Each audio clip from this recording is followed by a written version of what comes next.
Narito tayo ngayon upang matunghayan ang talaga namang nagtitrending at nagbabaga ni issue ni Ate Erica at ng kanyang pamilya.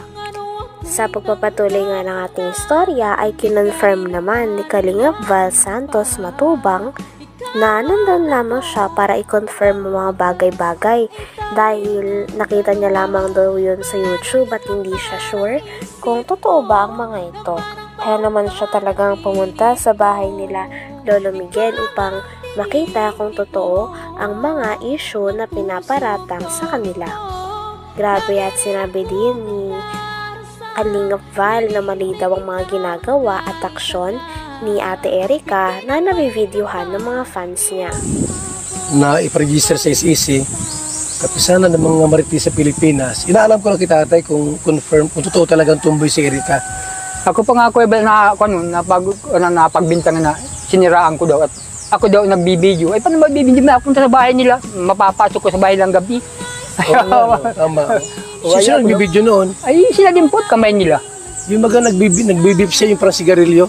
Nabideo rin, yung anak ni Sheila Mi ang nagpapasipsip nung gano'n. Ay, nakita ko sa TikTok. Umpo. Tapos nagsasayo-sayo siya ng tapos nagbibip siya yung sigarilyo. Nausok. Ano yun, Tay? Totoo yun? Totoo po yun, si Jerica. Dapat di nila yun binibidyohan. Kasi hindi maganda sa mga bata.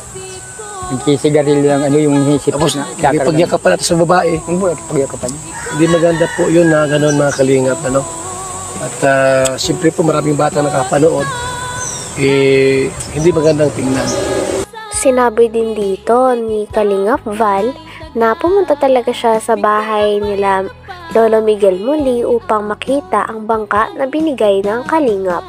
Dahil may mga kumakalat nga na parang inaangkin nito at sinasabi ng iba na silang mga e-lovers daw ang nagtulong nito kay Tatay Miguel. Ngunit hindi ito totoo dahil maging sa bangka na nakita sa video ay nakalagay na ang pangalan na Team Kalingap. Kaya hindi na daw ito maaagaw o mababawi dahil ang mga kalingap ay hindi nagbabawi ng tulong na binibigay nila. Sinabi din nila dito at sinabi ni Kalingap Val na wala daw talagang monetization ang kanyang channel dahil baka daw yung mga tao na nagbabash sa kanya na pinagkakakita niya lang daw ang pag-vlog kay Lolo Miguel. Hindi maganda po yun na gano'n, mga kalingap. At siyempre po maraming bata nakapanood, hindi magandang tingnan. So yan, Tay, kinakonfirm ko lang yung bangka ha, kasi akala ko kung saan na. Ayan po, nandiyan. Nahanap ay, baka na bininta mo na. Hey, pinaresto ko ngayon sa Kalingap pa din yan, sa Team Kalingap ang pangalan yan. Walang po dito yung umagaw niyan, kumuha. Ay, wala po naman po. Ha? Huwag mong ibigay. Kami ang harap pagka kinuha nila yan. Di ko pa ibigay kanila. Kung ibigay yan, yan ay nag-iisang alaala mo. Pag pipilitin nila ay di bakong kita sa barangay. Ito, mga kalingap, ito wala akong monetization, walang kita sa YouTube. Ako po, giver ako. Totoo lang. Ito wala akong, ang malaga sa akin yung kapitay. Kape. Yung gusto diyang humigop po ng ating pong bisim Kalingap Kape, gustong umorder, yung kita ko dyan, pantulong ko po. Kasi yung YouTube, hindi ko inasahan ang YouTube, mga kalingap, ipalipad laang. Palipad sa live premiere, ganyan. Pero yung monetization na... Pinakita pa nga ni Kalingap Val Santos Matubang sa mga viewers na talagang gustong-gusto niyang tumulong kay Lolo Miguel.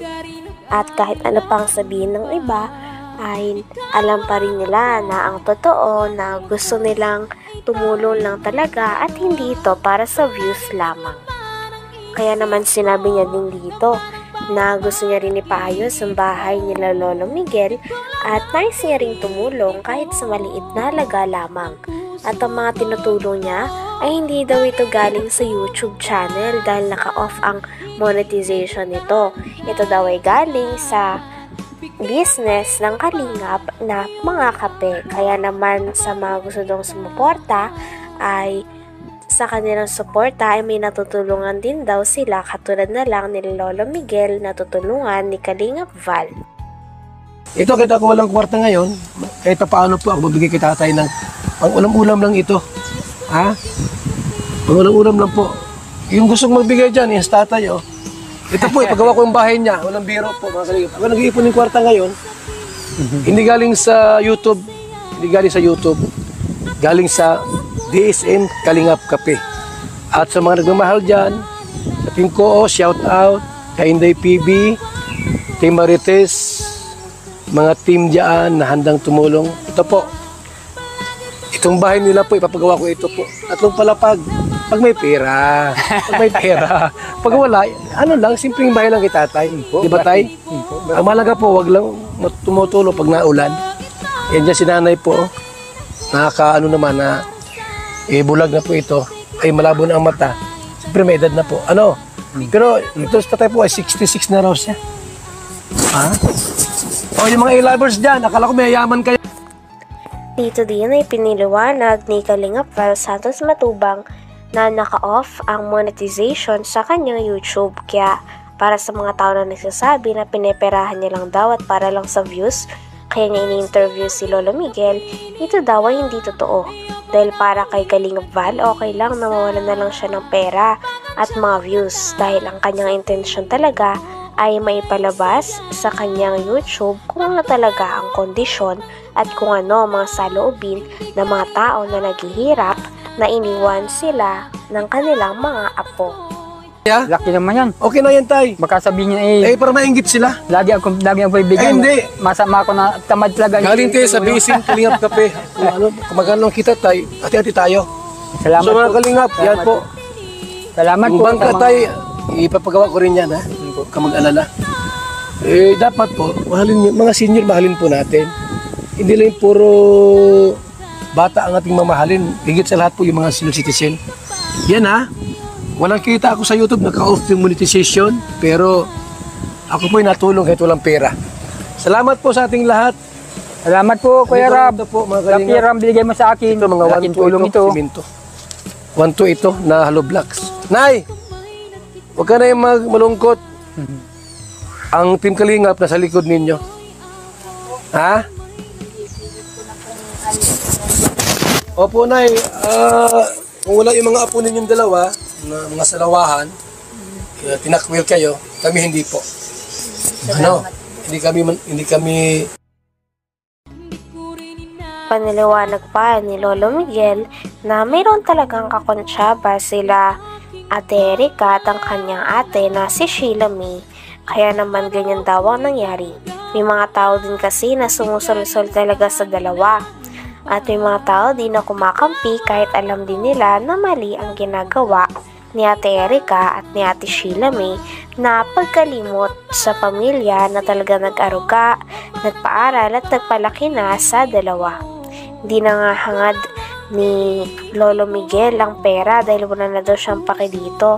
Ngunit ang ayaw niya lang daw talaga ay yung pagbabaliwala ng mga tao at kawalan nito ng utang na loob sa mga tao na nagpalaki sa kanila dahil hindi nila nilarespeto at nilalapastangan nila ang mga ito sa pamagitan ng pagsasabi ng masasamang salita. gano'n na sariling dugo itatakwil. Dapat mahalin ang mga senior citizen. Sige na, ha? Salamat Okay. po. Sige na, dito muna kami, tay. Po, salamat po. Rabal. Salamat. Okay, thank you so salamat much sa inyo. tayo. Sa inyong mga team. Opo. Kalingap. Anong Maraming oras? Nandito kami. May problema tayo. Kumunta kayo sa amin. At kami handang, kahit gabing-gabi tayo, pupunta kami dito. Umpo. Meron kayong kailangan. Salamat po sa inyo. Basta manalangin sa may kapal. Okay, tay. Umpo. Yung microphone, kunin ko muna. Dito. Atay, salamat, ha? Opo. Thank you. Mga Kalingap. So, confirm po na yung bangka nandiyan lang. Okay na. Hindi po siya, tamad. Tatay, masipag po yan. Siya mga anak niya, sabihin tamad. Inuhin kayong siyam na anak, tapos sabihin tamad. Huwag kayong ganyan. Salamat po, mga Kalingap, pabuhay. God bless po sa ating lahat. Bye-bye na pagsamadala. God bless. Hanggang dito na lamang muna ang talaga namang nagtitrending, nagbabaga at napakainit na issue ni Ate Erika. Maraming salamat sa inyong panunood. Hanggang sa muli. Bye!